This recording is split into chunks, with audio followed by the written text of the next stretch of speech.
ದೇವರ ಪರಿಶುದ್ಧ ನಾಮಕ್ಕೆ ಸ್ತೋತ್ರ ಉಂಟಾಗಲಿ. ಪ್ರಿಯರೇ, ನಾವೊಂದು ವಾಕ್ಯವನ್ನು ಓದಿ ನಾವು ಪ್ರಾರ್ಥನೆ ಮಾಡಿ ಆರಾಧನೆ ಸ್ತುತಿಗೆ ಹೋಗುವ.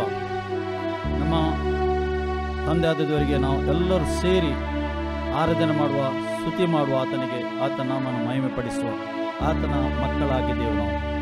ಅದಕ್ಕೋಸ್ಕರ ಒಂದು ವಾಕ್ಯವನ್ನು ಓದುವ. 113 ಕೀರ್ತನೆ ಅಲ್ಲಿ ಹೀಗೆ ಹೇಳ್ತದೆ: ಯಾಹುವಿಗೆ ಸ್ತೋತ್ರ, ಯೆಹೋವನ ಸೇವಕರೇ ಸ್ತೋತ್ರ ಮಾಡಿರಿ, ಯೆಹೋವನ ನಾಮ ಸ್ತುತಿ ಮಾಡಿರಿ. ಇಂದಿನಿಂದ ಯುಗ ಯುಗಾಂತರಕ್ಕೂ ಯೆಹೋವನ ನಾಮ ಕೀರ್ತಿಸಲ್ಪಡಲಿ.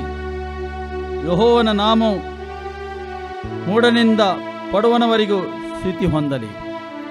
ಏಕೆಂದರೆ ದೇವರು ಸ್ತುತಿ ಹೊಂದಿಕೆ ಯೋಗ್ಯನಾಗಿದ್ದಾನೆ, ಮಹಿಮೆಗೆ ಯೋಗ್ಯನು, ಆರಾಧನೆ ಯೋಗ್ಯನು. ನಾವೆಲ್ಲರೂ ಸೇರಿ ಮೂಡಲು ಪಡುವರಿಂದ ಎಲ್ಲರೂ ಸೇರಿ ನಾವು ಆತನ್ನು ಆರಾಧಿಸುವ, ಆತನ್ನು ಸ್ತುತಿಸುವ. ತಂದೆ, ನಿನ್ನನ್ನು ಆತ್ಮದಿಂದಲೂ ಸತ್ಯದಿಂದಲೂ ಆರಾಧನೆ ಮಾಡಲಿಕ್ಕೆ ಸಹಾಯ ಮಾಡು. ನಿನ್ನ ಅಭಿಷೇಕದಿಂದ ತುಂಬಿಸು ನಮ್ಮನ್ನು. ಕರ್ತನೇ, ನಿನ್ನನ್ನು ಸ್ತುತಿ ಮಾಡುವಾಗ, ಆರಾಧನೆ ಮಾಡುವಾಗ ನೀನು ಚಲಿಸಬೇಕು. ಕರ್ತನೇ, ನೀನು ಮಹಿಮೆ ಹೊಂದಬೇಕು. ನೀನು ಮಹಿಮೆ ಹೊಂದಿಕೆಯಲ್ಲಿ ಯೋಗ್ಯನಾಗಿದೆ, ಸ್ತುತಿಗೆ ಯೋಗ್ಯನು, ಆರಾಧನೆಗೆ ನೀನು ಯೋಗ್ಯನಾಗಿದೆ. ಕರ್ತನೇ, ನೀನು ಮಾತ್ರ ಯೋಗ್ಯನಾಗಿದೆ. ತಂದೆ, ಮುಂದಿನ ಸಮಯ ನಮಗೆ ನಡೆಸಬೇಕಂತ ನಾನು ಪ್ರಾರ್ಥನೆ. ಪರಿಶುದ್ಧಾತ್ಮನೇ, ನಾವು ಬಿಟ್ಟು ಕೊಡ್ತೇವೆ. ಪರಿಶುದ್ಧಾತ್ಮ ನೀನು ನಡೆಸು ಎಂದು ಪ್ರಾರ್ಥನೆ ಮಾಡ್ತೇನೆ. ಯೇಸು ನಾಮ ತಂದೆ, ಆಮೆನ್. ನಾವೆಲ್ಲರೂ ಸೇರಿ ಸ್ತುತಿಸುವ, ಆತನ ಆರಾಧಿಸುವ, ಆತನ ನಾಮವನ್ನು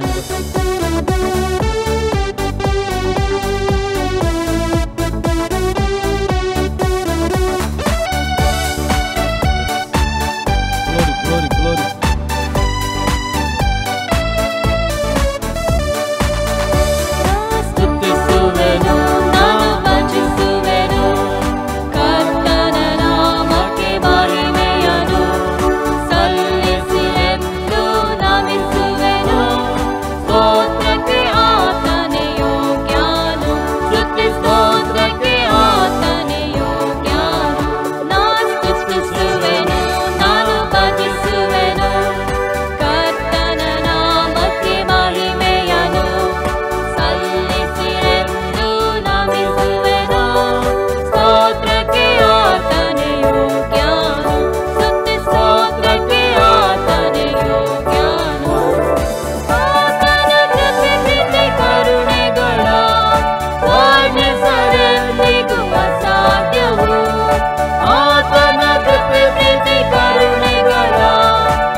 ಮಾಡಿದ ಉಪಕಾರಗಳೆಲ್ಲವನ್ನೂ ಹೌದು ಸ್ವಾಮಿ, ನೀನು ಮಾಡಿದ ಉಪಕಾರ ನಾವು ಒಂದನ್ನು ಮರೆಯದೆ ನಿನ್ನ ನಾಮಕ್ಕೆ ನಾವು ಸ್ತುತಿಸುತ್ತೇವೆ.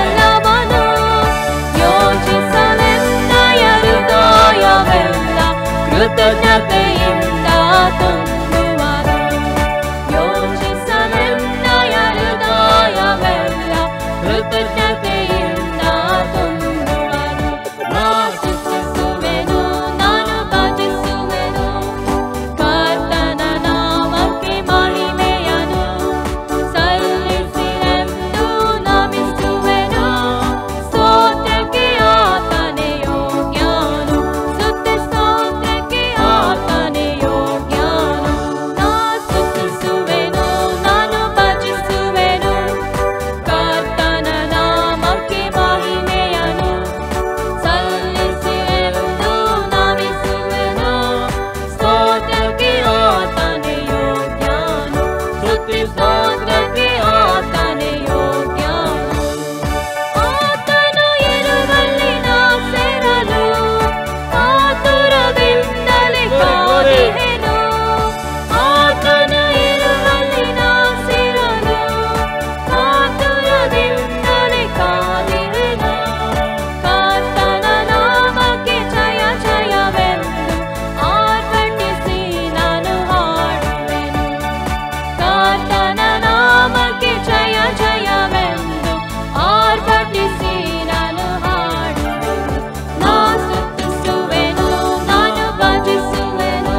ಸ್ತೋತ್ರಪ್ಪ ತಂದೆ. ರಾಜಾದಿರಾಜನಿಗೆ ಸ್ತೋತ್ರ, ದೇವಾನಿಗೆ ಸ್ತೋತ್ರ ಕರ್ತನೇ. ನಿನಗೆ ಮಹಿಮೆ ಆಗಲಿ, ನಿನಗೆ ಮಹಿಮೆಗೆ ಯೋಗ್ಯನು, ಸ್ತುತಿಗೆ ಯೋಗ್ಯನು, ಆರಾಧನೆಗೆ ಯೋಗ್ಯನು. Hallelujah. Oh glory glory glory glory. ಮಹಿಮೆ ನಿನಗೆ. ಓ ಗ್ಲೋರಿ ಗ್ಲೋರಿ ತಂದೆ ನಿನಗೆ ಸ್ತೋತ್ರನ ಪ್ರಸನ್ನತೆ, ನಿನ್ನ ಉಪಸ್ಥಿತಿ ನಮ್ಮ ಮಧ್ಯದಲ್ಲಿ ಇದಕ್ಕೆ ಸ್ತೋತ್ರ. ಸಮಯದಲ್ಲಿ ನಾವೆಲ್ಲರೂ ಪುನಃ ಆತನಿಗೆ ಸ್ತುತಿಸುವ, ಆರಾಧಿಸುವ.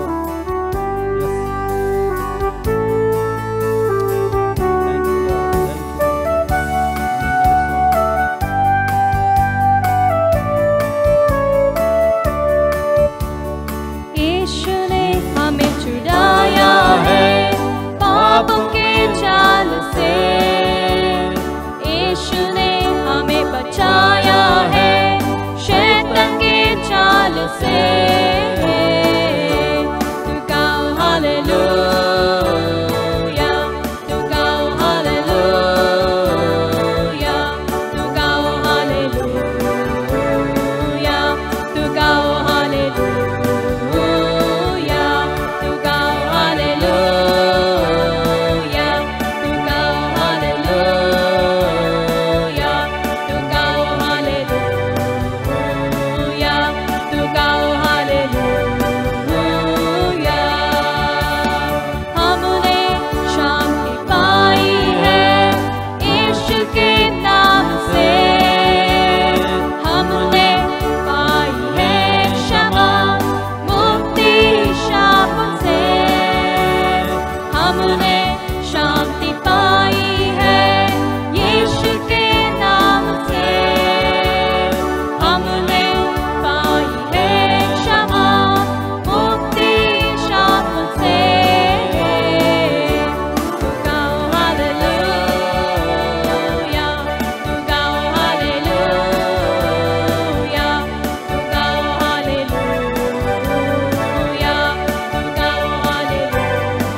ತಂದೆ ನಿನಗೆ ಸ್ತೋತ್ರ, ರಾಜಾದಿರಾಜನಿಗೆ ಸ್ತೋತ್ರ, ದೇವಾನಿಗೆ ಸ್ತೋತ್ರ. Hallelujah. Oh glory glory glory glory. ಮಹಿಮೆ ನಿನಗೆ. Hallelujah. Oh glory. Thank you Lord, thank you Jesus. Hallelujah hallelujah. ರಾಜಾದಿರಾಜನಿಗೆ ಸ್ತೋತ್ರ. Hallelujah hallelujah hallelujah.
ರಾಜಾದಿರಾಜನಿಗೆ ಸ್ತೋತ್ರ.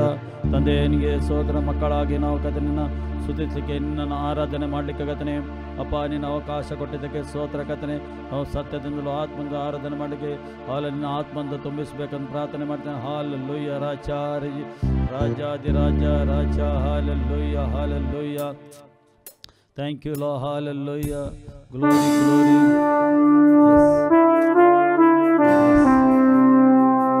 Thank you thank you thank you. Hallelujah hallelujah hallelujah.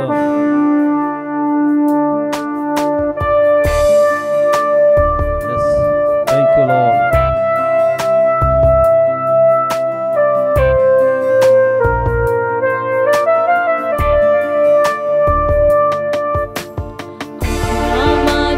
देवा तू का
ಕರ್ತನ ಸ್ತುತಿ ಆರಾಧನೆ ಮಹಿಮೆ ಹೊಂದಿದ್ದಕ್ಕೆ ಸ್ತೋತ್ರ.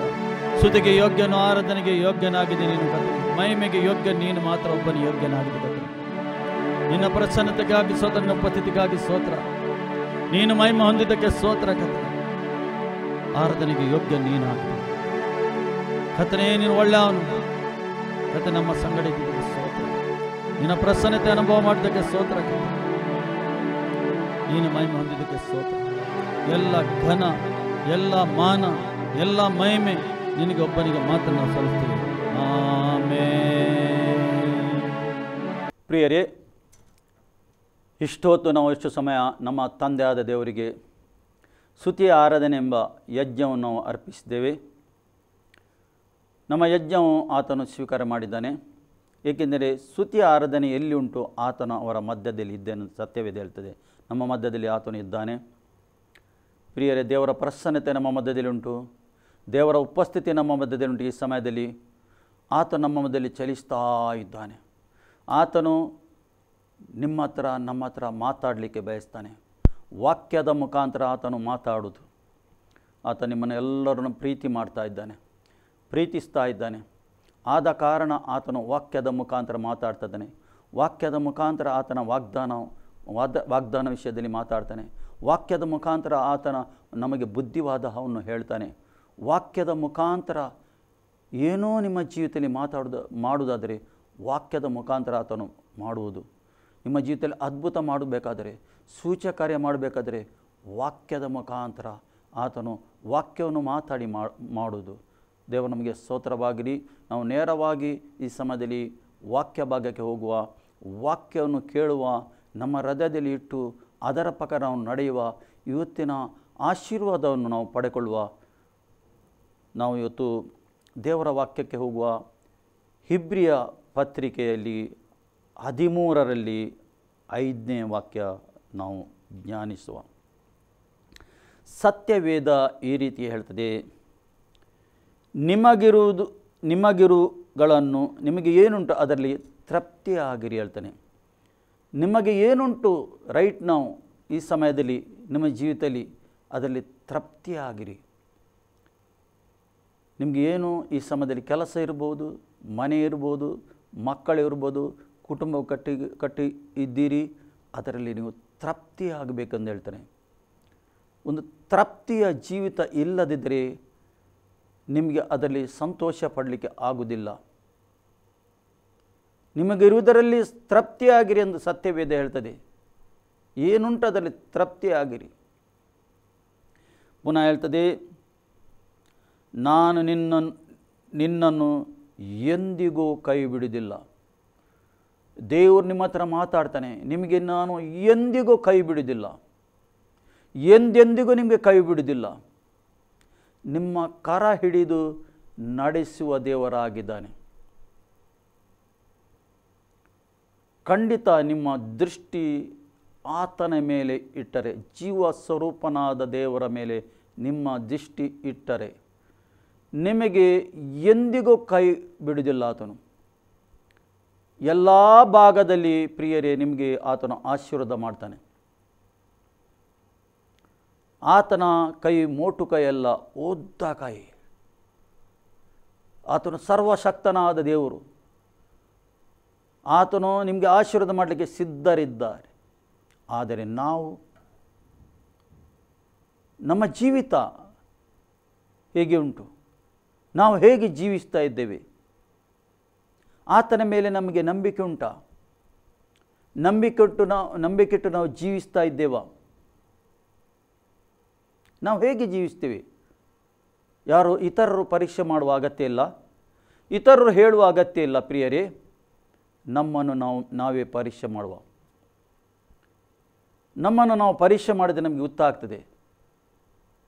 ದೇವರು ಸರ್ವಶಕ್ತನಾದ ದೇವರು ಎಲ್ಲ ನೋಡ್ತಾನೆ. ಆದರೆ ನಿಮಗೆ ಕೂಡ ಗೊತ್ತುಂಟು ನೀವು ಹೇಗೆ ನಡೆಯುತ್ತೀರಿ ಎಂದು. ಆಗ ನಿಮ್ಮ ಕೈಯಲ್ಲಿ ಸ್ವಲ್ಪ ಸಂಗತಿ ಉಂಟು, ಅದರಲ್ಲಿ ತೃಪ್ತಿ ಆಗಿರಿ. ದೇವರಿಗೆ ಸಾಧ್ಯ ಉಂಟು. ಯಾವಾಗ ದೇವರು ನಿಮ್ಮನ್ನು ಮೆಚ್ಚುತ್ತಾನೆ, ನೀವು ನಡೆಯುವ ರೀತಿ, ನೀವು ನಂಬುವ ರೀತಿ ಮೆಚ್ಚುತ್ತಾನೆ. ಹೇಗೆ ಮೆಚ್ಚುವುದು ದೇವರು? ಆತನ ಅನ್ಯೋನ್ಯತೆಯಲ್ಲಿ ನಡೆಯುವಾಗ. ಅದಕ್ಕೋಸ್ಕರ ಯೇಷುವ ಪ್ರವಾದಿಗೆ ಆತನು ಹೇಳ್ತಾ ಇದ್ದಾನೆ ಹಳೆಯ ಒಡಂಬಡಿಕೆಯಲ್ಲಿ, ಯೇಷುವನೇ,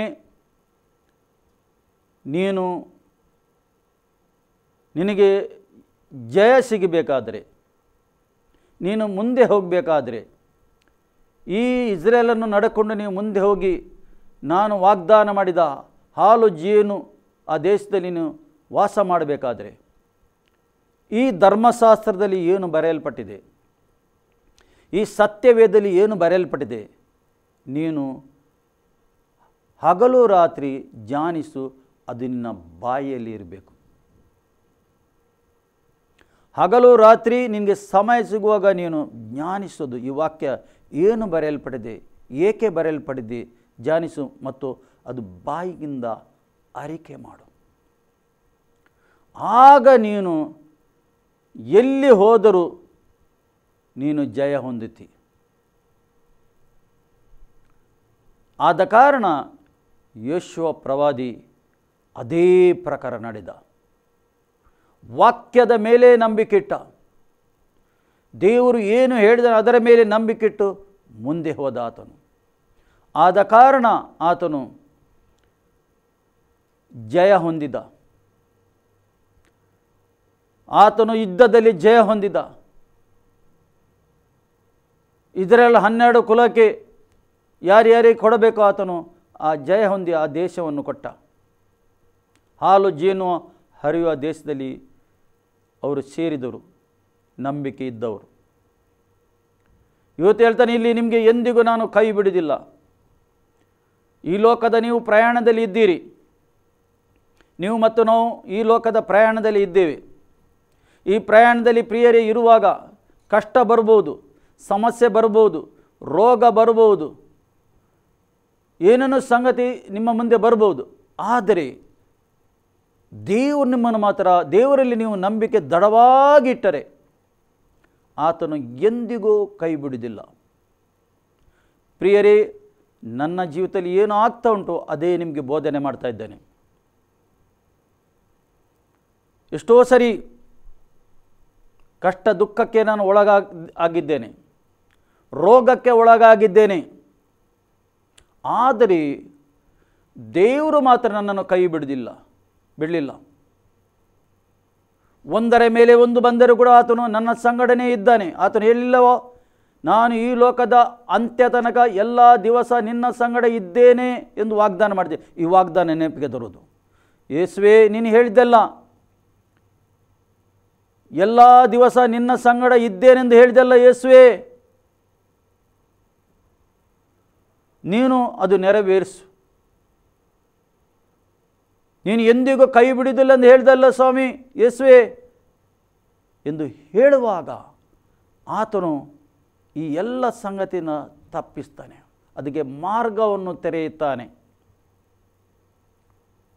ಪ್ರಿಯರೇ, ಈ ಲೋಕದಲ್ಲಿ ನೀವು ಮತ್ತು ನಾವು ಜೀವಿಸುವಾಗ ಇದೆಲ್ಲ ಸಂಗತಿ ಆಗಲೇಬೇಕು.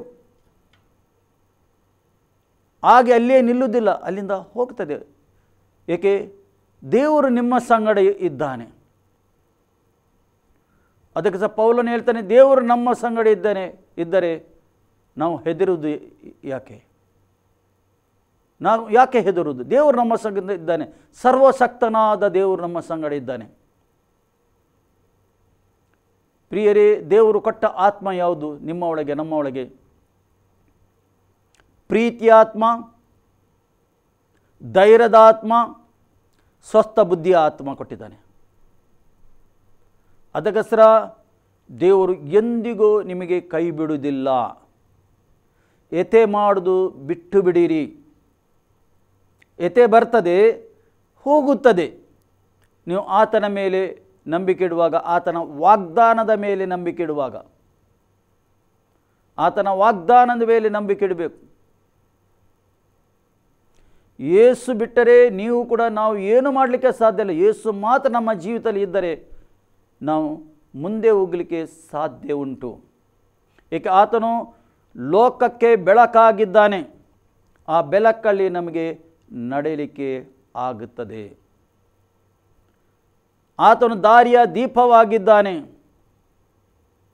ಆ ದಾರಿಯ ದೀಪದಲ್ಲಿ ನಮಗೆ ನಡೆಯಲಿಕ್ಕೆ ನಿಮಗೆ ಆಗುತ್ತದೆ. ಇಲ್ಲಿ ಸತ್ಯವೇದ ಹೇಳ್ತದೆ, ಎಂದಿಗೂ ತೊರೆಯುವುದಿಲ್ಲ. ಪುನಃ ಹೇಳ್ತದೆ, ಎಂದಿಗೂ ನಿಮಗೆ ತೊರೆಯುವುದಿಲ್ಲ, ಕೈ ಬಿಡುವುದಿಲ್ಲ, ತೊರೆಯುವುದಿಲ್ಲ. ನಾನು ನಿನ್ನ ಸಂಗಡನೇ ಇದ್ದೇನೆ. ಯೇಸು ಹೇಳ್ತಾನೆ, ನಾನು ನಿನ್ನ ಸಂಗಡ ಇದ್ದೇನೆ.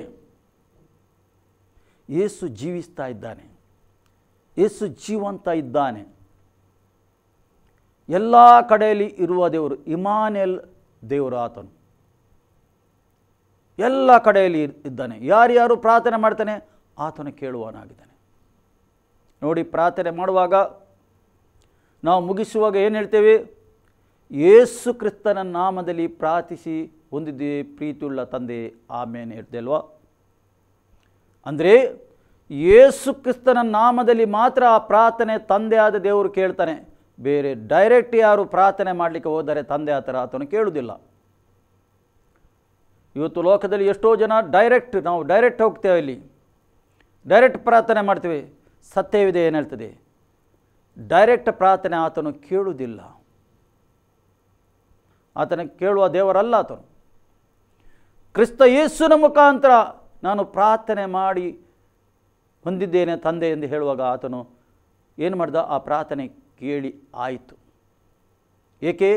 ಮಗನ ಮುಖಾಂತರ. ಏಕೆಂದರೆ ಮಗನು ಮಾಡಿ ಮುಗಿಸಿದ ಕೆಲಸದ ಮೇಲೆ ಆತನು ಸಂತೋಷ ಪಟ್ಟಿದ್ದಾನೆ ತಂದೆ.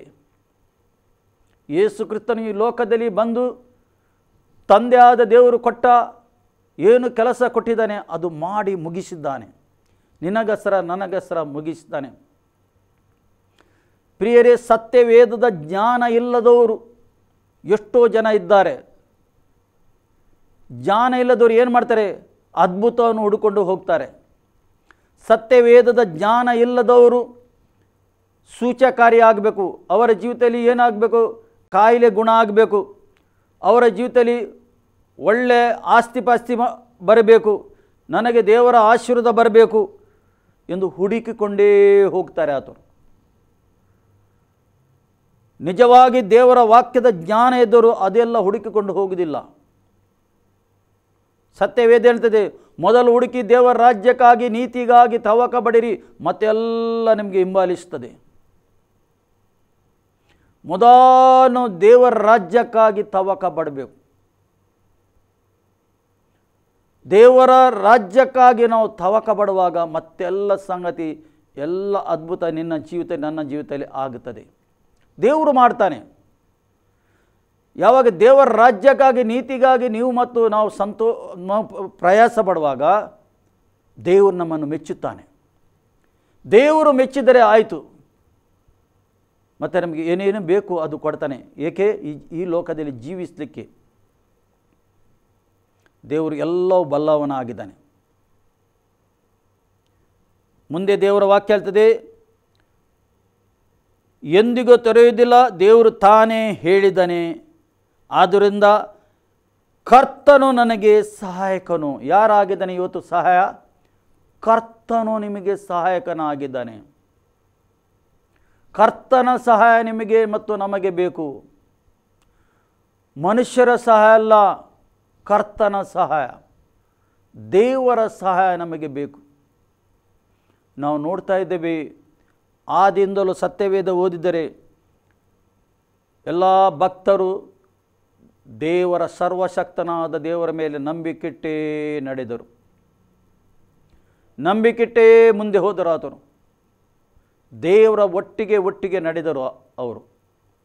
ಆದ ಕಾರಣ ಅವರ ಹೆಸರು ಇಲ್ಲಿ ಬರೆಯಲ್ಪಟ್ಟಿದೆ. ಏಕೆ ಬರೆಯಲ್ಪಟ್ಟಿದೆ? ಅದು ಓದಿ ಅದು ತಿಳ್ಕೊಂಡು ನಾವು ನಂಬಿಕೆಯಿಂದ ದೃಢವಾಗಿ ನಿಂತು ಮುಂದೆ ಹೋಗಬೇಕೆಂದು ದೇವರು ಬಯಸ್ತಾ ಇದ್ದಾನೆ. ಪ್ರಿಯರೇ, ಆತನು ನಿಮ್ಮನ್ನು ಪ್ರೀತಿ ಮಾಡ್ತಾ ಇದ್ದಾನೆ. ಆತನ ಆಜ್ಞೆಯನ್ನು ನಾವು ಪಾಲಿಸಿ ನಡೆಯಬೇಕೆಂದು ಆತನು ಬಯಸ್ತಾ ಇದ್ದಾನೆ. ಪ್ರಿಯರೇ, ಹಳೆಯ ಒಡಂಬಡಿಕೆಯಲ್ಲಿದ್ದ ಯಾವ ಭಕ್ತನಿರಲಿ, ಯಾರು ಕೂಡ ಇರಲಿ, ಯೇಸು ಬರುವ ಮೊದಲು ಅವರು ಎಲ್ಲರೂ ದೇವರಿಂದ ಪ್ರತ್ಯೇಕವಾಗಿದ್ದರು. ಅವರು ದೇವರಿಂದ ಪ್ರತ್ಯೇಕ. ಏಕೆ? ಆದಾಮನು ಪಾಪ ಮಾಡಿ ಮಾಡಿದ ಕಾರಣ ಎಲ್ಲ ಮಾನವನು ದೇವರಿಂದ ಪ್ರತ್ಯೇಕವಾಗಿದ್ದಾನೆ. ಆದರೂ ದೇವರು ಕೈ ಬಿಡಲಿಲ್ಲ. ಹೇಗಾದರೂ ಮನುಷ್ಯನಿಗೆ ಬದುಕಿಸಬೇಕು, ಸಂಬಂಧ ಒಂದಾಗಬೇಕು, ದೇವರೊತ್ತು ಮನುಷ್ಯರ ಸಂಬಂಧ ಒಂದಾಗಬೇಕೆಂದು ವಿಧ ರೀತಿಯಲ್ಲಿ ದೇವರು ತನ್ನ ಭಕ್ತರನ್ನು, ಯಾರ್ಯಾರು ಸರ್ವಶಕ್ತನಾದ ದೇವರ ಮೇಲೆ ವಿಶ್ವಾಸ ಇಟ್ಟಿದ್ದಾರೆ ಅವರನ್ನು ಹುಡುಕಿಕೊಂಡು ಹೋಗಿ ಅವರಿಗೆ ಕರೆದು ಅವರ ಮುಖಾಂತರ ಜನಾಂಗವನ್ನು ಕಟ್ಟಿದ. ಅಬ್ರಾಹ್ಮನಿಗೆ ವಾಗ್ದಾನ ಮಾಡಿದ, ನಿನ್ನ ಮುಖಾಂತರ ಒಂದು ದೊಡ್ಡ ಜನಾಂಗವನ್ನು ನಾನು ಹುಟ್ಟಿಸ್ತೇನೆ. ದೊಡ್ಡ ಜನಾಂಗ ಅಬ್ರಾಹ್ಮ ಮುಖಾಂತರ ದೇವರು ವಾಗ್ದಾನ ಮಾಡಿದ. ಅವನ ಹತ್ರ ಒಡಂಬಡಿಕೆ ಮಾಡಿದ ಆತನು. ಈ ರೀತಿ ಆತನು ಜನಾಂಗವನ್ನು ಕಟ್ಟಿದ. ಏಕೆ? ದೇವರ ಮತ್ತು ಮನುಷ್ಯರ ಸಂಬಂಧ ಒಂದಾಗಬೇಕೆಂದು. ಯೇಸು ಕ್ರಿಸ್ತನು ಯಾರಾಗಿದ್ದಾನೆ ಅದೇ ಜನಾಂಗದಲ್ಲಿ ಹುಟ್ಟಿ ಬಂದ. ಯೇಸು ಕ್ರಿಸ್ತನ ಮುಖಾಂತರ ಆ ಸಂಬಂಧ ಒಂದಾಗ್ತದೆ. ಯಾವಾಗ ನೀವು ಮತ್ತು ನಾವು ಯೇಸು ಕ್ರಿಸ್ತನಿಗೆ ಸ್ವಂತ ರಕ್ಷಕನೊಂದು ಸ್ವೀಕಾರ ಮಾಡಿದ್ದೇವೆ, ಆ ಶಿಲುಬೆಯಲ್ಲಿ ಮಾಡಿ ಮುಗಿಸಿದ ನಾವು ಸ್ವೀಕಾರ ಮಾಡಿದ್ದೇವೆ, ಆಗ ನಾವು ದೇವರ ಮಕ್ಕಳಾಗಿದ್ದೇವೆ. ಅಂದರೆ ದೇವರ ಹತ್ರ ನಾವು ಒಂದಾಗಿದೆ, ರಾಜ್ಯ ಆಗಿದ್ದೇವೆ. ಸತ್ಯವೇದ ಹೇಳ್ತದೆ, ಕೊಲೋಸ್ಕರದ ಬರೆದ ಪತ್ರಿಕೆಯಲ್ಲಿ, ಅಂಧಕಾರದ ದೊರೆತನದಿಂದ ನಮಗೆ ಬಿಡುಗಡೆಯನ್ನು ಮಾಡಿ ದೇವಕುಮಾರನ ರಾಜ್ಯದ ಒಳಗೆ ನಮಗೆ ಸೇರಿಸಿದ್ದಾನೆ. ನೀವು ಮತ್ತು ನಾವು ಎಲ್ಲಿದ್ದೇವೀಗ? ದೇವಕುಮಾರನ ರಾಜ್ಯದ ಒಳಗಿದ್ದೇವೆ. ನಾವು ಸಂಬಂಧ ಒಂದು ಮಾಡಿದ್ದಾನೆ. ಮುರಿದ ಸಂಬಂಧ, ಮನುಷ್ಯನ ಮತ್ತು ದೇವರ ಸಂಬಂಧ ಮುರಿದ ಸಂಬಂಧ ಕ್ರಿಸ್ತ ಯೇಸುನ ಮುಖಾಂತರ ಯೇಸು ಕ್ರಿಸ್ತನು ಒಂದು ಮಾಡಿದ್ದಾನೆ. ಇದು ತಂದೆಯಾದ ದೇವರ ಯೋಜನೆಯಾಗಿದೆ, ಆತನ ಯೋಜನೆ ಅದು. ಏಕೆಂದರೆ ಆತನು ಎಲ್ಲ ಮಾಡಲು ಶಕ್ತನಾಗಿದ್ದಾನೆ. ಇವತ್ತು ನಮ್ಮ ಆಲೋಚನೆ ಮುಖಾಂತರ ನಾವು ಹೋಗದೆ, ನಮ್ಮ ಆಲೋಚನೆ ಏನು ಹೇಳ್ತದೆ ಅದು ಹೋಗದೆ ದೇವರ ವಾಕ್ಯದ ಆಲೋಚನೆಯನ್ನು ಪಡೆಕೊಳ್ಳುವ. ನಾವು ದೇವರ ವಾಕ್ಯ ಏನು ಹೇಳ್ತದೆ ಅದು ನಾವು ಪಡೆಕೊಳ್ಳುವ, ಅದರ ಪ್ರಕಾರ ನಾವು ನಡೆಯುವ.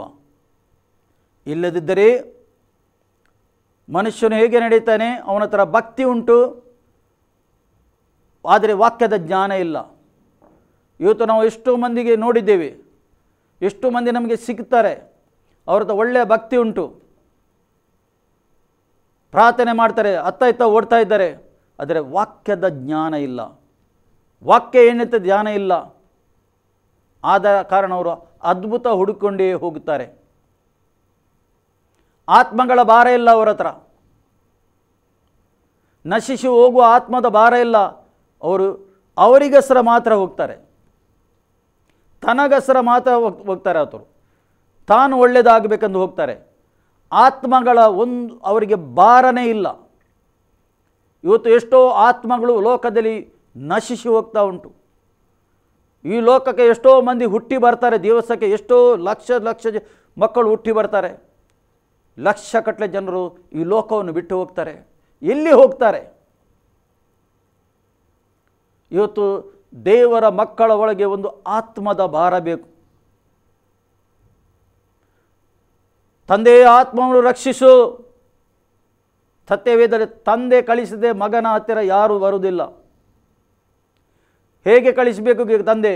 ನೀನು ಮತ್ತು ನಾನು ಮೊಣಕಾಲು ಊರಿ ಕಣ್ಣೀರಿಂದ ಆತನ ಹತ್ತಿರ ನಾವು ಬೇಡುವಾಗ, ಕೇಳಿಕೊಳ್ಳುವಾಗ, ಈ ನಶಿಸಿ ಹೋಗುವ ಆತ್ಮ ರಕ್ಷಿಸಲ್ಪಡಲಿ, ತಂದೆ ರಕ್ಷಿಸು ಹೇಳುವಾಗ ಯೆಹೋವನು, ದೇವರ ವಾಕ್ಯತೆ ಯೆಹೋವನು ಎದ್ದು ನಡೆಯುತ್ತಾನೆ. ಆತನು ಚಲಿಸ್ತಾನೆ, ನಿನ್ನ ಪ್ರಾರ್ಥನೆ ಮುಖಾಂತರ ಚಲಿಸ್ತಾನೆ. ಆತನು ಚಲಿಸಿ ಆ ವ್ಯಕ್ತಿಗೆ ಆತನು ಮುಟ್ಟುತ್ತಾನೆ. ಪರಿಶುದ್ಧ ಆತ್ಮನು ತರ್ತಾನೆ, ಅವನಿಗೆ ಮುಟ್ಟಿ. ಎಲ್ಲಿ ತರ್ತಾನೆ? ಶಿಲುಬೆ ಹತ್ತ ತರ್ತಾನೆ. ಶಿಲುಬೆಯಲ್ಲಿ ಯೇಸುಗೆ ತೋರಿಸ್ತಾನೆ. ಯೇಸು ಮಾಡಿ ಮುಗಿಸಿದ್ದು ಆತ ತೋರಿಸ್ತಾನೆ. ಯೇಸು ಶಿಲುಬೆಯಲ್ಲಿ ಮಾಡಿ ಮುಗಿಸಿದ್ದಾನೆ. ಯೇಸು ಶಿಲುಬೆಯಲ್ಲಿ ಇಲ್ಲ. ಈಗ ಯೇಸು ಸತ್ತು ಜೀವಂತವಾಗಿದ್ದಾನೆ. ಆತನು ಪರಲೋಕಕ್ಕೆ ಹೋಗಿ ತಂದೆಯ ಬಲಪಾಸದಲ್ಲಿ ಕೂತ್ಕೊಂಡಿದ್ದಾನೆ. ನಿನಗಸರ ನನಗಸರ ಆತನು ವಿಜ್ಞಾಪನೆ ಮಾಡ್ತಾ ಇದ್ದಾನೆ. ಎಲ್ಲ ಮಾನವನು ರಕ್ಷಣೆ ಹೊಂದಬೇಕೆಂದು. ಇವತ್ತು ಆತ್ಮದ ಭಾರ ಬೇಕು. ನಶಿಸಿ ಹೋಗ ಯೇಸು ಯಾರೆಂದು ಗೊತ್ತಿಲ್ಲದೆ ಲೋಕ ಬಿಟ್ಟು ಹೋಗ್ತಾ ಇದ್ದಾರೆ ಮಾನವನು. ಜೀವ ಸ್ವರೂಪನಾದ ತಂದೆಯ ಮಗ ಯೇಸು ಕ್ರಿಸ್ತನು ಯಾರೆಂದು ಗೊತ್ತಿಲ್ಲದೆ ಲೋಕ ಬಿಟ್ಟು ಹೋಗ್ತಾ ಇದ್ದಾರೆ. ಇವತ್ತು ನಿನ್ನ ಮತ್ತು ನನ್ನ ಕೆಲಸ ಏನು? ಅವರಿಗೋಸ್ಕರ ಪ್ರಾರ್ಥನೆ ಮಾಡುವುದು. ಉಳಿದ ಕೆಲಸ ದೇವರು ಮಾಡ್ತಾನೆ. ಸ್ವಾರ್ಥ ಹೋಗ್ತಾ ಉಂಟು ಲೋಕಕ್ಕೆ. ಲೋಕದ ಕಡೆಗೆ ಸ್ವಾರ್ಥ ಹೋಗ್ತಾ ಉಂಟು. ಕ್ರಿಸ್ತ ಯೇಸು ಶಿಲುಬೆಯಲ್ಲಿ ಏನು ಮಾಡಿದ್ದಾನೆ, ಯಾರಾಗಿದ್ದಾನೆ ಕ್ರಿಸ್ತನೆಂದು ಹೋಗ್ತಾ ಉಂಟು. ನಿನ್ನ ಮತ್ತು ನನ್ನ ಕೆಲಸ ಏನು? ಪ್ರಾರ್ಥನೆ ಮಾಡಬೇಕು ತಂದೆ ಹತ್ರ. ಕ್ರಿಸ್ತ ಯೇಸುನ ಹೆಸರಲ್ಲಿ ಮಾಡುವಾಗ ಅಲ್ಲಿ ನಿಮ್ಮ ಪ್ರಾರ್ಥನೆ ಆತನು ಕೇಳ್ತಾನೆ. ಪುನಃ ಇಲ್ಲಿ ಹೇಳ್ತಾನೆ, ಭಯಪಡೇನು, ಮನುಷ್ಯನು ನನಗೆ ಏನು ಮಾಡುವನು. ನಾವು ಭಯಪಡುವ ಅಗತ್ಯ ಇಲ್ಲ. ದೇವರು ನಮ್ಮ ಸಂಗಡ ಇದ್ದರೆ ನಾವು ಭಯಪಡುವ ಅಗತ್ಯ ಇಲ್ಲ. ಮನುಷ್ಯರು ಏನು ಮಾಡಬಹುದು? ಸತ್ಯವೇದ ಹೇಳ್ತದೆ, ಯೇಸು ಕ್ರಿಸ್ತನು ಹೇಳ್ತಾನೆ, ಈ ಶರೀರವನ್ನು ಕೊಲ್ಲುವವರಿಗೆ ನೀನು ಹೆದರಬೇಡಿರಿ ಹೇಳ್ತಾನೆ. ಶರೀರ ಕೊಲ್ತಾರೆ ಅವರು. ನೀವು ಸತ್ತ ನಂತರ ನಿಮ್ಮ ಆತ್ಮವು ನರಕಕ್ಕೆ ಹಾಕುವ ಅಧಿಕಾರ ಯಾರಿಗುಂಟು ಅವನಿಗೆ ಮಾತ್ರ ನೀವು ಹೆದರಬೇಕೆಂದು ಹೇಳ್ತಾನೆ. ಪ್ರಿಯರಿ, ಯಾರಿಗೆ ಉಂಟು ಆ ಅಧಿಕಾರ? ಯೇಸು ಕ್ರಿಸ್ತನಿಗೆ ಮಾತ್ರ ಅಧಿಕಾರ ಉಂಟು. ಮನುಷ್ಯನು ಶರೀರ ಬಿಟ್ಟ ನಂತರ ಒಬ್ಬ ವ್ಯಕ್ತಿಗೆ ನರಕಕ್ಕೆ ಹಾಕುವ ಅಧಿಕಾರ ಯೇಸು ಕ್ರಿಸ್ತನ ಹತ್ರ ಉಂಟು. ಏಕೆಂದರೆ ಈ ಶರೀರದಲ್ಲಿ ಇರುವಾಗ ನಾವು ಯೇಸು ಕ್ರಿಸ್ತನಿಗೆ ಒಂದು ವೇಳೆ ಸ್ವೀಕಾರ ಮಾಡದಿದ್ದರೆ, ಸತ್ಯವೇದ ಹೇಳ್ತದೆ, ನನ್ನ ಮಾತಲ್ಲ ಇದು, ನಾವು ಸ್ವಂತ ರಕ್ಷಕರೊಂದು ಸ್ವೀಕಾರ ಮಾಡದಿದ್ದರೆ ನ್ಯಾಯ ತೀರಿಸುವವನು ಯಾರಿದ್ದಾನೆ? ಯೇಸು ಕ್ರಿಸ್ತನು ಒಂದು ದಿವಸ ನ್ಯಾಯ ತೀರಿಸ್ತಾನೆ. 20ನೇ ಅಧ್ಯಾಯ ಪ್ರಕಟಣೆ ಗ್ರಂಥದಲ್ಲಿ ಬರೆದಿದೆ. ಬಿಳಿ ಸಿಂಹಾಸನದಲ್ಲಿ ಕೂತ್ಕೊಂಡು ಆತನು ನ್ಯಾಯ ತೀರಿಸ್ತಾನೆ.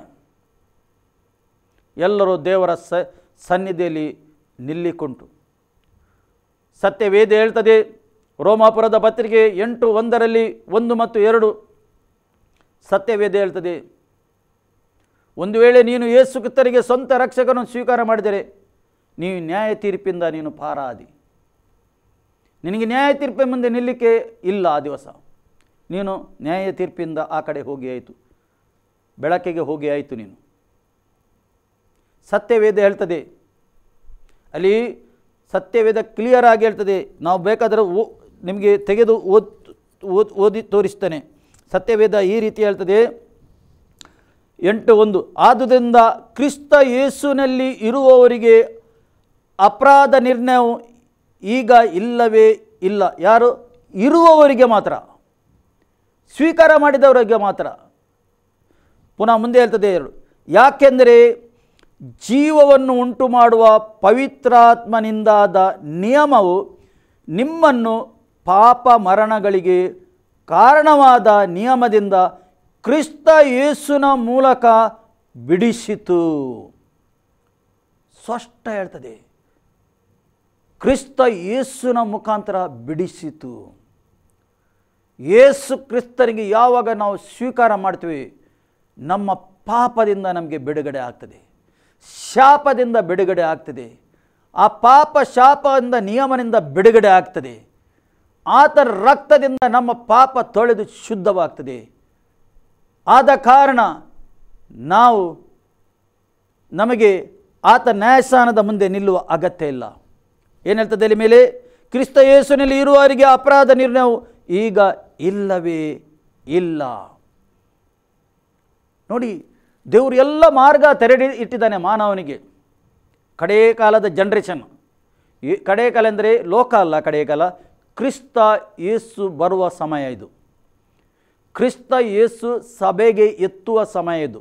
ಸಭೆ ಎಂದರೆ ನೀವು ಯಾರು ಯೇಸುಗೆ ಸ್ವೀಕಾರ ಮಾಡಿ ದೇವರ ಭಕ್ತರಾಗಿ ಜೀವಿಸ್ತಾ ಇದ್ದೀರಿ, ದೇವರ ಭಯಭಕ್ತಿಯಿಂದ ಜೀವಿಸ್ತಾ ಇದ್ದೀರಿ, ಅವರು ಸಭೆಯಾಗಿದ್ದೀರಿ. ನೀವು ಆ ಸಭೆಗೆ ಎತ್ತಿಗೆ ಬರ್ತಾನೆ.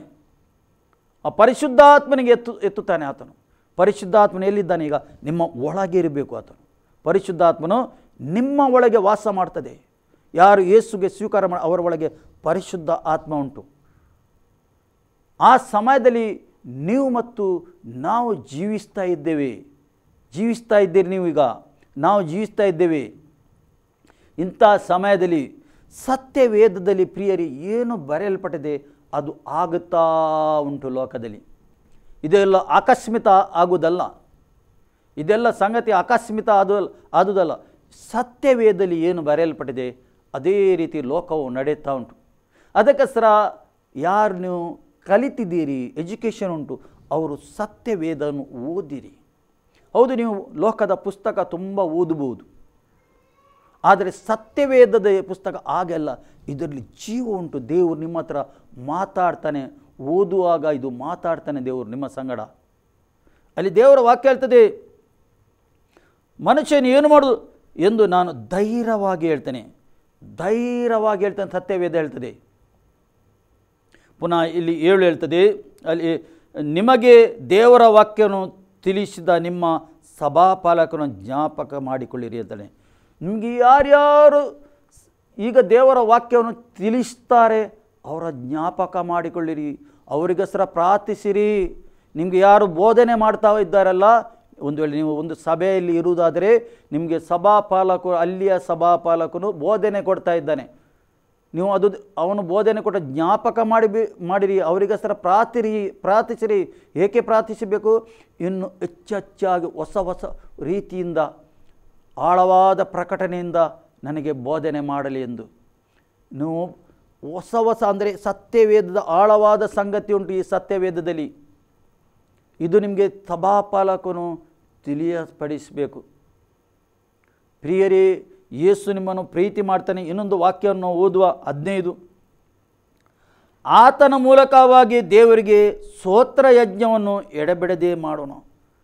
ಯಾವಾಗಲೂ ದೇವರಿಗೆ ನಾವು ಸ್ತೋತ್ರ ಯಜ್ಞವನ್ನು ಅರ್ಪಿಸುವ, ಸ್ತೋತ್ರ ಮಾಡುವ ಆತನಿಗೆ, ಆರಾಧನೆ ಮಾಡುವ ಆತನಿಗೆ, ಸ್ತುತಿ ಮಾಡುವ, ಆತನು ಮಾಡಿದ ಉಪಕಾರವನ್ನು ಒಂದನ್ನು ಮರೆಯದೆ ಆತನಿಗೆ ಸ್ತೋತ್ರ ಮಾಡುವ, ಸ್ತೋತ್ರ ಎಂಬ ಯಜ್ಞವನ್ನು ಅರ್ಪಿಸುವ ಎಂದು ಬರೆಯಲ್ಪಟ್ಟಿದೆ. ಸತ್ಯವೇದದಲ್ಲಿ ಬರೆಯಲ್ಪಟ್ಟಿದೆ. ಅರ್ಪಿಸುವ. ಆತನು ಕರ್ತನೆಂದು ಬಾಯಿಂದ ಪ್ರತಿಜ್ಞೆ ಮಾಡುವುದೇ ನಾವು ಅರ್ಪಿಸುವ ಯಜ್ಞವಾಗಿದೆ. ಆತನು ಕರ್ತನೆಂದು ನಮ್ಮ ಬಾಯಿಂದ ನಾವು ಪ್ರತಿಜ್ಞೆ ಪಡಬೇಕು, ಬಾಯಿಂದ ಅರಿಕೆ ಮಾಡಬೇಕು. ನಾವು ಅದೇ ಯಜ್ಞವಾಗಿದೆ. ನನಗೋಸ್ಕರ ಯೇಸು ಕ್ರಿಸ್ತನು ಎಷ್ಟು ದೊಡ್ಡ ಕಾರ್ಯ ಮಾಡಿದನೆಂದು, ನಿಮಗೋಸ್ಕರ ಎಷ್ಟು ದೊಡ್ಡ ಕಾರ್ಯ ಮಾಡಿದ್ದಾನೆ ಆ ಶಿಲುಬೆಯಲ್ಲಿ ಮಾಡಿ ಮುಗಿಸಿದ್ದು ನೀವು ಅರಿಕೆ ಮಾಡಬೇಕು. ಬಾಯಿಂದ ನೀವು ಅರಿಕೆ ಮಾಡುವಾಗ ಏನಾಗ್ತದೆ, ಹೇಳುವಾಗ ಏನಾಗ್ತದೆ? ದುಷ್ಟ ಶಕ್ತಿಗಳು ನಡುಗುತ್ತದೆ.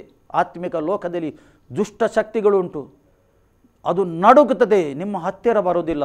ಏಕೆಂದರೆ ಯೇಸು ಕ್ರಿಸ್ತನು ಮಾಡಿ ಮುಗಿಸಿದ್ದಾನೆ. ಶಿಲುಬೆಯಲ್ಲಿ ಮುಗಿಸಿದ್ದು ನೀವು ಬಾಯಿಂದ ಅರಿಕೆ ಮಾಡುವಾಗ ಈ ದುಷ್ಟ ಶಕ್ತಿಗಳು ಏನಾಗ್ತದೆ? ದುಷ್ಟ ಶಕ್ತಿಗಳು ಹೆದರಿಕೆ ಸ್ಟಾರ್ಟ್ ಆಗ್ತದೆ. ಪ್ರಿಯರೇ, ನಾವು ಅರಿಕೆ ಮಾಡೋದು ತುಂಬ ಇಂಪಾರ್ಟೆಂಟ್ ಆಗಿದೆ. ಇದೇ ನಾವು ಅರ್ಪಿಸುವ ಯಜ್ಞವಾಗಿದೆ. ಅದಕ್ಕೋಸ್ಕರ ಪ್ರಿಯರೇ, ಯೇಸು ನಿಮ್ಮನ್ನು ಪ್ರೀತಿಸ್ತಾನೆ. ಆತ ನಿಮ್ಮನ್ನು ಎಲ್ಲರಿಗೆ ಪ್ರೀತಿ ಮಾಡ್ತಾ ಇದ್ದಾನೆ. ಯೇಸು ಕ್ರಿಸ್ತನು ನಿಮಗೆ ಈ ಸತ್ಯವೇದ ಈಗ ದೇವರ ಆತ್ಮನು ಬಿಡಿಸಿ ಮಾತಾಡಿದ ಖಂಡಿತ ನಿಮಗೆ ಅರ್ಥ ಆಯಿತು ನಂಬುತ್ತೇನೆ. ನಿಮ್ಮ ರಕ್ಷಣೆ ನೀವು ಕಾದುಕೊಳ್ಳಿರಿ, ಕಾಪಾಡಬೇಕು. ನಿಮಗೆ ಸಿಕ್ಕಿದ ರಕ್ಷಣೆ ನೀವು ಕಾಪಾಡಿರಿ. ಈ ವಾಕ್ಯದಿಂದ ದೇವರು ನಿಮ್ಮನ್ನು ಆಶೀರ್ವಾದ ಮಾಡಲಿ. ಆಮೇನ್. ಪ್ರಾರ್ಥಿಸುವ. ಪ್ರೀತಿ ಸ್ವರೂಪನಾದ ಹೆಚ್ಚೆಚ್ಚು ಪ್ರೀತಿ ಮಾಡುವ ಪರಲೋಕದಲ್ಲಿರುವ ಪ್ರೀತಿಯುಳ್ಳ ತಂದೆಯಾದ ದೇವರೇ, ನಿನ್ನ ಮಗ ಯೇಸುವಿನ ಮುಖಾಂತರ ನೀನು ಕರ್ತನೇ ಈ ವಾಕ್ಯದ ಮುಖಾಂತರ ಮಾತಾಡಿದಿ ಕರ್ತನೇ, ನಿನಗೆ ಸ್ತೋತ್ರ. ನಿನ್ನ ವಾಕ್ಯವೇ ಸತ್ಯವಾಗಿದೆ ಕರ್ತನೇ. ತಂದೆ, ನಿನಗೆ ಸ್ತೋತ್ರ. ನಿನ್ನ ಪ್ರಸನ್ನತೆ ನಮ್ಮ ಮಧ್ಯದಲ್ಲಿಂಟು, ನಿನ್ನ ಉಪಸ್ಥಿತಿ ನಮ್ಮ ಮಧ್ಯದಲ್ಲಿಂಟು. ಈ ಸಮಯದಲ್ಲಿ ಕೇಳಿದ ವಾಕ್ಯ ಕರ್ತನೇ ಹೃದಯದಲ್ಲಿಟ್ಟು ಕರ್ತನೇ ನಡೆಯಲಿಕ್ಕೆ ಪರಿಶುದ್ಧ ಆತ್ಮನವರಿಗೆ ಸಹಾಯ ಮಾಡಬೇಕಂದು ನಾನು ಪ್ರಾರ್ಥನೆ ಮಾಡ್ತೇನೆ. ಈ ಸಮಯದಲ್ಲಿ ಅವರಿಗೆ ಆಶೀರ್ವದಿಸು ಕರ್ತನೇ, ಅವರ ಕುಟುಂಬವನ್ನು ಆಶೀರ್ವದಿಸು, ಅವರ ಕೆಲಸ ಕಾರ್ಯವನ್ನು ಆಶೀರ್ವದಿಸು, ಇವತ್ತಿನ ದಿವಸವನ್ನು ಆಶೀರ್ವದಿಸು ಕರ್ತನೇ. ಏಕೆ ದೇವರ ವಾಕ್ಯವನ್ನು ಕೇಳಿದ್ದಾರೆ ಕರ್ತನೇ. ಇವರು ತಂದೆ ನಿನಗೆ ಸ್ತೋತ್ರ. ಒಳ್ಳೆ ಆರೋಗ್ಯ ಕೊಡು ಇವರಿಗೆ, ಶಾಂತಿ ಕೊಡು ಇವರಿಗೆ, ಸಮಾಧಾನ ಕೊಡು. ಕುಟುಂಬದಲ್ಲಿ ಸಮಾಧಾನ, ಮಕ್ಕಳಲ್ಲಿ ಸಮಾಧಾನ, ಗಂಡ ಹೆಂಡತಿಯ ಮಧ್ಯದಲ್ಲಿ ಸಮಾಧಾನ ಇಳಿದು ಬರಬೇಕಂದು ನಾನು ಪ್ರಾರ್ಥನೆ ಮಾಡ್ತೇನೆ. ನೀನು ಸಮಾಧಾನದಾಯಕನಾಗಿದೆ ತಂದೆಯ ಸ್ತೋತ್ರ. ನಮ್ಮ ಪ್ರಾರ್ಥನೆಯನ್ನು ಕೇಳಿದ್ದಕ್ಕೆ ಸ್ತೋತ್ರ, ಉತ್ತರ ಕೊಟ್ಟಿದ್ದಕ್ಕೆ ಸ್ತೋತ್ರ. ಯೇಸು ಕ್ರಿಸ್ತನ ನಾಮದಲ್ಲಿ ಪ್ರಾರ್ಥಿಸಿ ಹೊಂದಿದೆ ಪ್ರೀತಿಯುಳ್ಳ ತಂದೆ, ಆಮೇನ್. ನಾವು ಅಂತ್ಯಾಶನ ಪಡ್ಕೊಳ್ಳುವ. ನಮ್ಮ ಕರ್ತನಾದ ಯೇಸು ಕ್ರಿಸ್ತನ ಕೃಪೆ, ತಂದೆಯಾದ ದೇವರ ಪ್ರೀತಿ, ಪರಿಶುದ್ಧ ಆತ್ಮನ ಅನ್ಯೋನ್ಯತೆ ಈಗಲೂ ಸದಾಕಾಲ ಶಾಂತಿದಾಯಕನಾದ ಕ್ರಿಸ್ತನು ಪ್ರತ್ಯಕ್ಷ ಆಗುವ ತನಕ ನಿಮ್ಮ ಸಂಗಡ ಇರಲಿ. ಆಮೇನ್.